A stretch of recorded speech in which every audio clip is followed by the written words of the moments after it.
치솟는 집값에 대출 금리마저 뛰면서 정책 상품으로 눈을 돌리는 청년층이 늘고 있습니다. 하지만 금융당국의 거센 대출 총량 규제에 이마저도 문턱이 높아지고 있는데요. 이래저래 청년층의 막막함이 커지고 있습니다. 임지희 기자입니다. 30대 김 씨는 1년 전 30년 만기 보금자리론으로 3억 원을 대출받았습니다. 김 씨는 연 2%대 고정금리에 대출 문턱을 간신히 넘었지만 주변에선 불안감을 호소합니다. 부담해야 하는 원리금이 가장 적은 이유가 가장 컸던 것 같습니다. 이 문제가 저희 세대에서는 심각하게 받아들여지고 있는데 이렇게 실제로 실수요자인 2030 세대까지 대출이 규제가 돼서 거주에 대한 불안으로 이어지는 거는 보금자리론은 주택금융공사가 은행을 통해 낮은 금리에 대출해주는 정책 상품입니다. 청년층에서 이런 정책 상품으로 눈을 돌린 현상이 뚜렷합니다. 올해 적격 대출을 받은 절반 이상은 2030으로 3년 만에 20% 가까이 급증했습니다.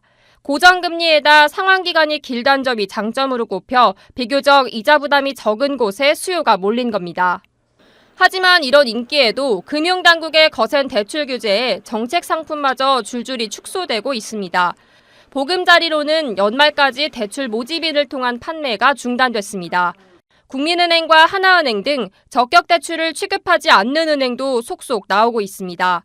적격 대출은 은행이 대출을 해주면 공사로 채권이 이관되기까지 최대 3개월이 걸리는데 그동안은 은행 실적으로 잡힙니다.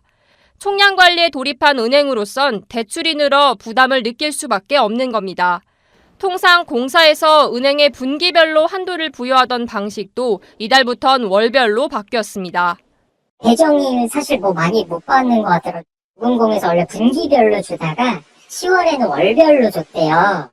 일각에선 당국이 총량 규제에만 집착하다 피해를 키울 수 있다는 지적도 나옵니다. 네, 단순히 총량 대출을 막는 형태로 가는 경우 오히려 이분들이 보다 위험한 대출에 노출될 가능성은 있다.